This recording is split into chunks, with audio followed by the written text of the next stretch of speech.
En esta oportunidad quiero hablar un poco acerca de cuáles son las proyecciones como iglesia nacional.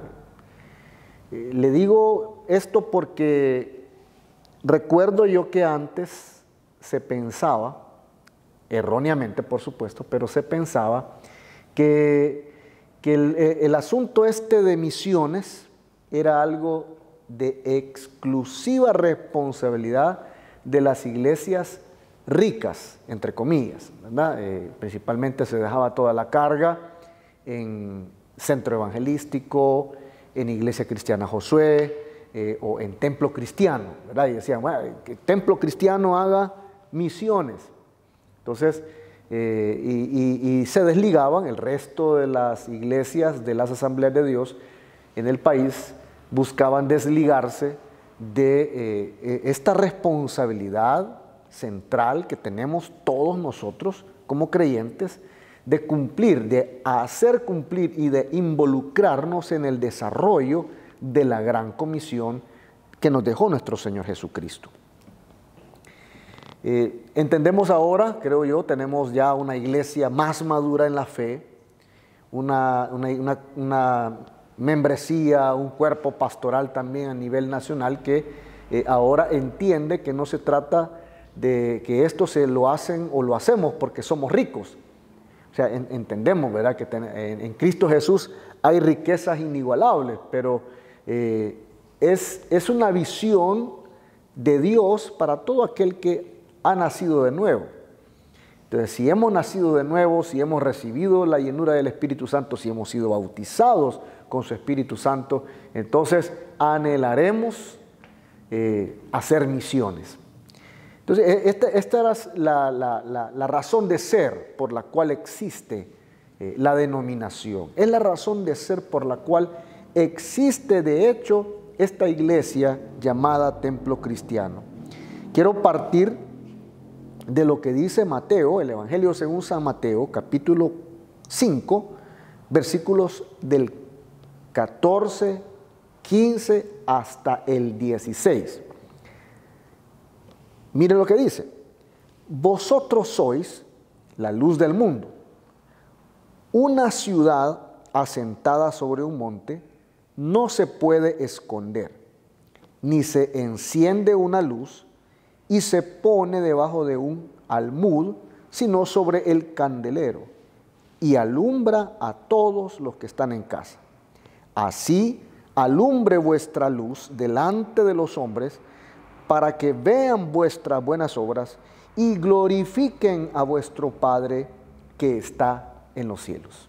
Note usted que el mensaje es claro y nos dice que ustedes y yo somos la luz del mundo. O sea, estamos llamados para ser luz en este mundo. Jesús nos dice, Jesús le dijo a los discípulos, vosotros sois la luz del mundo. En este sentido, usted, mi estimado hermano, mi estimada hermana que me está escuchando, si ha recibido a Cristo Jesús como Señor y Salvador, si ha evidenciado en su vida una transformación, un nuevo nacimiento, si hemos nacido del Espíritu Santo, entonces debemos entender que estamos llamados a ser precisamente la luz en este mundo. Es imposible que nosotros nos podamos esconder si somos cristianos. La luz de Jesús que está en nosotros, el fuego del Espíritu Santo que está en nosotros, es imposible que nosotros lo podamos esconder. Es la razón por la cual existe la iglesia. De hecho, hablando de la iglesia, Asamblea de Dios, hay 4 verdades cardinales que la caracterizan. Usted sabe que como denominación a nivel mundial, pues tenemos 16 doctrinas fundamentales, pero estas doctrinas fundamentales se pueden resumir en 4 verdades cardinales. La primera de ellas es que, y tiene que ver con la salvación, solo en Cristo hay salvación. Jesús salva. La segunda verdad cardinal es que Él bautiza, Cristo bautiza con el Espíritu Santo. y fuego. Y en tercer lugar, Jesús sana. Él es nuestro sanador. Yo pregunto en esta oportunidad, ¿usted cree que Jesús es su sanador?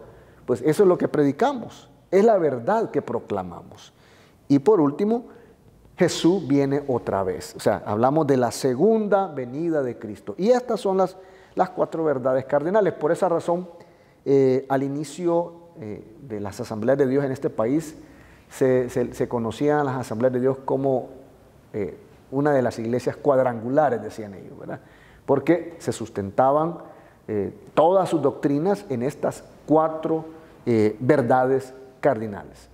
Cristo salva, Cristo sana, Cristo bautiza con el Espíritu Santo y Cristo viene pronto por su iglesia. Así que esto es pues lo que sustentamos, ¿no? También debemos de recordar que de hecho las asambleas de Dios existen para hacer misiones. Si usted tiene curiosidad, y ahora con la tecnología, ¿no? Usted va a su dispositivo y googlea Asamblea de Dios, todas las descripciones que se refieren o hacen referencia a las asambleas de Dios, le van a mencionar que tiene 2 características muy relevantes. Número 1, proclaman el Espíritu Santo. Y en segundo lugar, le dan mucho énfasis a las misiones. Y esto es así. De hecho, hasta el día de hoy, a pesar de la pandemia, debo decir, a pesar de todos estos 2 años atrás de pandemia, las asambleas de Dios son y ocupan el primer lugar en perspectiva de crecimiento. Fíjese, antes de la pandemia, estoy hablando del 2019, inicios del 2019, las asambleas de Dios crecían a razón de una nueva iglesia cada 35 minutos. Ahora, no sé cómo estará hoy la estadística, ¿no? Pero se sigue sosteniendo que las asambleas de Dios son la iglesia de más rápido crecimiento a nivel mundial. Y esto, óigase bien, que no es una iglesia histórica. Cuando me refiero a iglesia histórica, me refiero a iglesias pues, que ya pasan de los 200 años, etcétera, ¿verdad? Apenas si las asambleas de Dios tienen poco menos de 100 años, poquito más de 100 años de historia. Estoy hablando de que las asambleas de Dios nacieron en la primera década del siglo XX. Entonces, no son reconocidas las asambleas de Dios como una iglesia histórica. Pero desde sus orígenes, las asambleas de Dios han sido una iglesia que se enfoca en buscar al Espíritu Santo y en segundo lugar son una iglesia misionera, una iglesia evangelizadora. Entonces estos 2 elementos no solo deben de ser una característica teórica, sino que debemos de vivirlo en nuestra vida. Es por eso que existe esta iglesia y usted y yo tenemos que identificarnos con la visión de Dios, el propósito de Dios para esta iglesia. No hacerlo significa pues que estamos en contra del plan de Dios, estamos en franca rebeldía al propósito y al programa de Dios. Hay 2 elementos que se conjugan, tienen en sí el mismo punto de convergencia y son el término evangelización y el término misiones. Mucha gente piensa que una cosa es la evangelización y otra cosa son las misiones, pero ambas, si bien es cierto, tienen significados diferentes, pero todas van hacia el mismo punto, dar a conocer a Cristo como Señor y Salvador a aquel que no le conoce. Y hablo de evangelización, no de evangelismo, porque el evangelismo tiene que ver con los métodos. De hecho, el término evangelismo como tal no aparece en ningún pasaje del Antiguo ni del Nuevo Testamento. Pero eso no quiero decir, quiero aclarar esto, porque no quiero que vaya a decir, mira, el hermano Osorio ahí dice en el estudio que el evangelismo no es de Dios. No, yo no estoy diciendo eso. Simplemente estoy diciendo que el término, la palabra como tal, no aparece en el Antiguo o en el Nuevo Testamento. Pero sí debo entender que el término evangelismo tiene que ver con métodos, tiene que ver con estrategias, tiene que ver con recursos, ¿verdad? Y todo esto obviamente guiados por el Espíritu Santo. De hecho, los métodos y las estrategias nacen precisamente del análisis del libro de los Hechos y de cómo se desarrolló la iglesia, cómo se expandió la iglesia de acuerdo a cómo lo vemos en el Nuevo Testamento. La evangelización, ese término sí ya aparece, ¿verdad? Aparece por lo menos unas 52 veces en el Nuevo Testamento, de las cuales 25 veces aparecen en el Evangelio de Lucas y 21 en los escritos de Pablo. Ahora, en el Antiguo Testamento también aparece el término evangelización, en pasajes como el Salmo 92:2. Ahí se nos habla de que evangelización significa anunciar la misericordia de Dios, o sea, dar anuncio, ¿verdad? Anunciar la misericordia de Dios. En Isaías 52:7, el término evangelización significa proclamar, dar a conocer la salvación de Jehová, no solo en este caso al pueblo de Israel, sino a todas las naciones. Y en Isaías 60, capítulo 60, versículo 6, habla de proclamar alabanzas a Jehová. Entonces, note usted, en el Antiguo Testamento la evangelización significa anunciar, dar a conocer y proclamar. Esto, yo siempre lo he dicho, es como nos da la idea de una señora, ¿verdad?, que está a la par de su canasto de ventas, sentada ahí en el mercado, pero jamás abre la boca. Usted sabe lo que va a pasar, no va a vender. ¿Qué necesita hacer esa señora?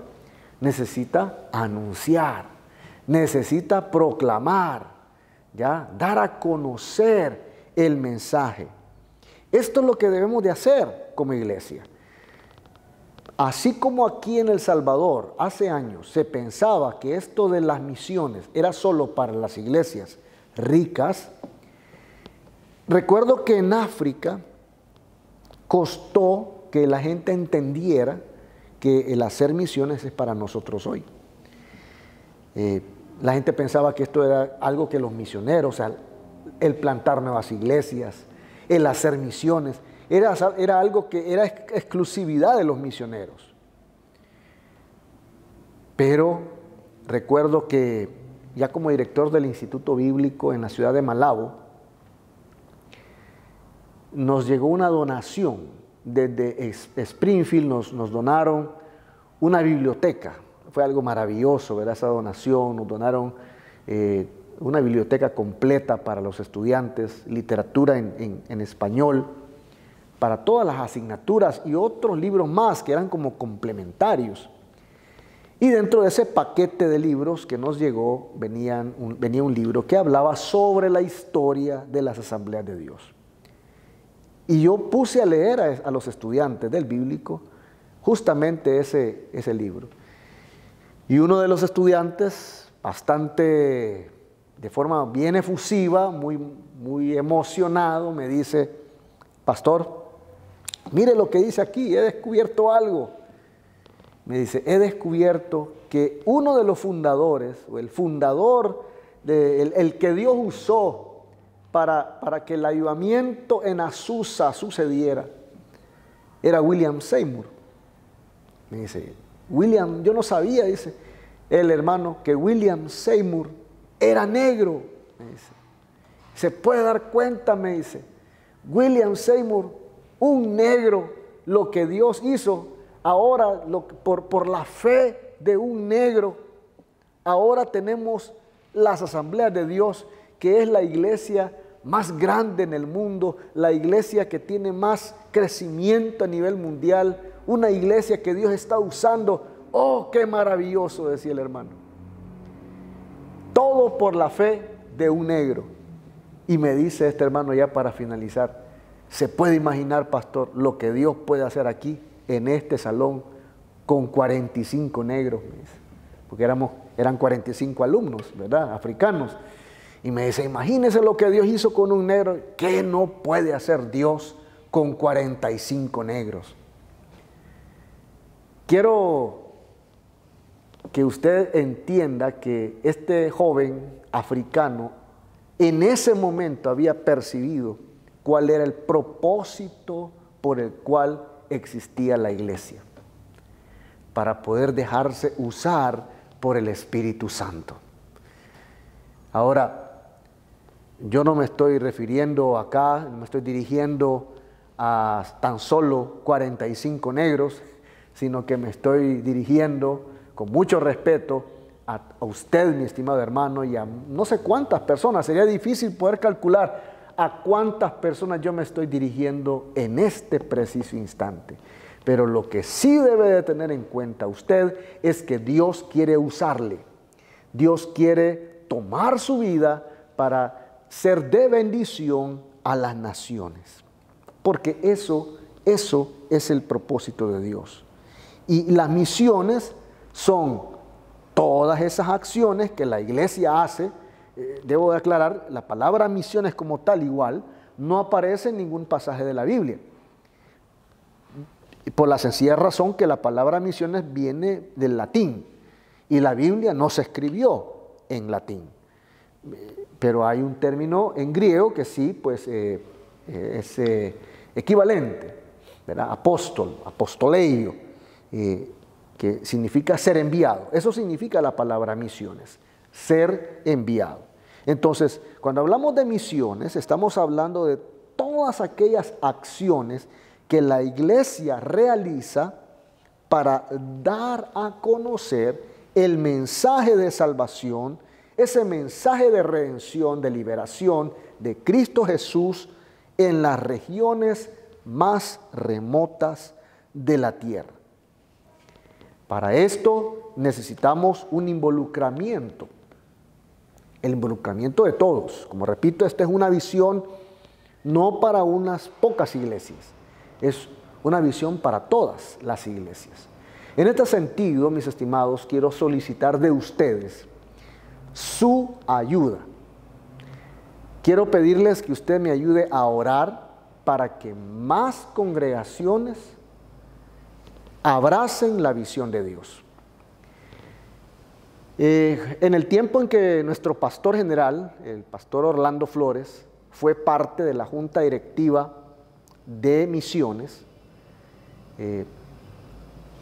porque él fue parte de la junta directiva hasta el año 2019, pues se logró un involucramiento del 73% de las iglesias de las Asambleas de Dios en todo El Salvador. Se puede imaginar, o sea, se logró un 73% de iglesias involucradas financieramente en misiones. Luego vino la nueva junta directiva, electa a finales del 2019, en el presbiterio ejecutivo del 2019, ratificada en el mes de enero, en la conferencia anual del mes de enero del 2020, y comenzó, ¿no?, ya su ejercicio ministerial. Ya no estaba nuestro hermano Orlando Flores en esa junta, pero a la nueva junta le tocó enfrentar un desafío que no se lo esperaba, y es el desafío de la pandemia. Ese desafío hizo, esa pandemia más bien, hizo que se redujese del 73% de iglesias involucradas de las Asambleas de Dios en el país, se redujese a tan solo 47.2% en el año 2020. O sea, estamos hablando de estadísticas reales, ¿verdad? Es decir, en el año 2020, de acuerdo a datos estadísticos aquí que tengo en mi poder, para ese año habían 2.182 iglesias de las Asambleas de Dios en todo el territorio salvadoreño, Y de esas 2.182 iglesias, solo el 47.2% ofrendaba para misiones. Ahora, claro, hay que tomar en cuenta, ¿verdad?, que fue un golpe muy fuerte. La pandemia, pues, definitivamente golpeó a todos los sectores, no solo en el país, sino a nivel global, a nivel mundial. Y en el año ya 2021, pues, fue creciendo el involucramiento, ¿verdad? Si hacemos una comparación, pero no creció mucho, porque como ya le digo, en el año 2020 el 47.2 estaba involucrado, y para el 2021, en lugar de crecer, bajó. Para el 2021, de todas las iglesias que habían en la Asamblea de Dios para ese año, solo el 43.87% estaban involucradas aportando para misiones. O sea, note usted, 2019 se cerró con un 73% de involucramiento. Para el año 2020 bajó dramáticamente al 47%. Y para el 2021 bajó más aún al 43.86% de iglesias involucradas. Esto llevó obviamente a tomar decisiones muy drásticas, ¿verdad? Se enviaron solamente el 50% a los misioneros, o sea, de lo que se había aprobado originalmente, del presupuesto original, se recortó al 50%. Dios ha sido fiel, hermanos. Puedo testificar esto, Dios ha sido fiel. Y aunque para el 2021 hubo una reducción de iglesias involucradas todavía más, no hemos visto otras acciones tan dramáticas como en otros países de Sudamérica, por ejemplo. Este servidor trabaja con un grupo de hermanos de oración, sea parte del millón en América Latina.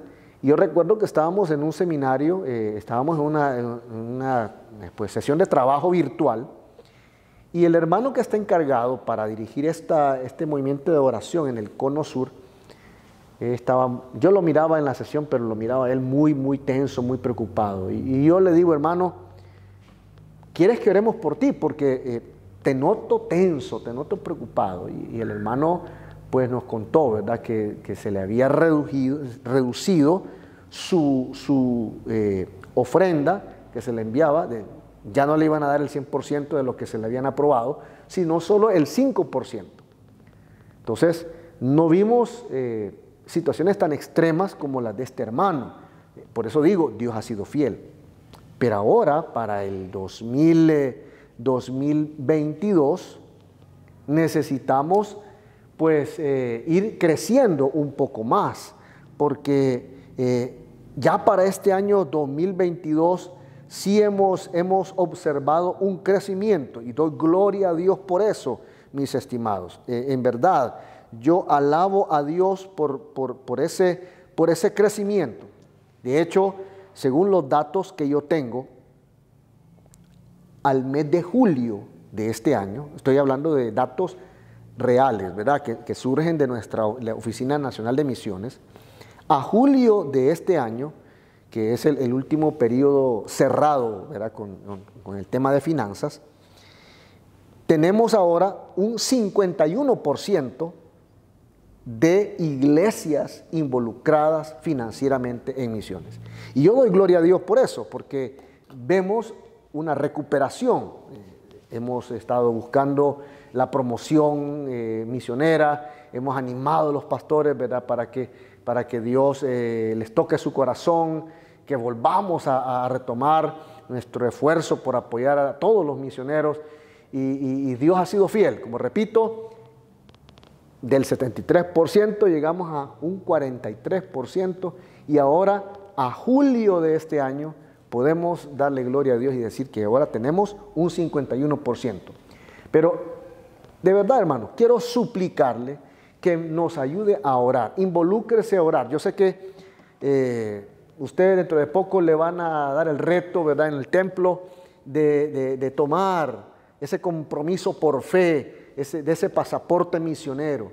Pero también quiero animarle a que tome un compromiso de oración, pidiéndole a Dios que haya más iglesias que, como el templo cristiano, decidan creerle a Dios y hacer un compromiso de fe con Dios y decirle: Señor, por fe, vamos mes a mes a apoyar más y nuevos misioneros. Repito, al mes de julio de este año tenemos 51% de iglesias involucradas. Ahí dentro de este paquete está nuestra amada iglesia Templo Cristiano. Pero debemos de orar para que haya más iglesias, más pastores no alcanzados, ¿verdad? Que decidan juntamente con sus congregaciones decir: vamos a apoyar misiones. ¿Qué le parece si ustedes y yo hacemos un compromiso de oración todos los días para que hayan más iglesias alcanzadas? ¿Y qué podemos decir? Una meta, de aquí al próximo año podamos dar el testimonio que hemos crecido, ¿verdad? Y volver a tener ese 73% de iglesias involucradas. Pero para ello solicito su ayuda. Le invito a que usted se deje usar por Dios. Créale a Dios. No solamente haga un compromiso de fe con su pasaporte misionero, sino haga un compromiso de fe orando para que más iglesias se involucren. Oremos. Padre, en esta oportunidad, Señor, reconocemos que hemos sido llamados para hacer luz a las naciones. Señor, pido, Padre de Gloria, que cada hermano y cada hermana que me escucha, Señor, pueda tomar esa decisión. Una decisión, Señor, de creerte a ti, de que tú proveerás para mes a mes ofrendar para el programa misionero. Señor, te doy gracias porque has sido fiel con el templo cristiano. Te doy gracias porque has sido fiel con cada hermano, con cada hermana que se congrega en esta iglesia hermosa. Pero también queremos pedirte, Señor, que nos permitas ratificar ese compromiso del pasaporte misionero y que podamos, oh Dios de gloria, también hacer un compromiso contigo de orar para que más iglesias de las asambleas de Dios en este país se unan al esfuerzo del templo cristiano de apoyar la visión misionera, Señor. En el nombre poderoso de Cristo Jesús te lo suplicamos. Te damos gracias, Señor, porque sabemos que lo lograremos y lo veremos por la fe en Cristo Jesús. Amén y amén. Que el Señor les bendiga, hermanos. Un abrazo. Hasta pronto.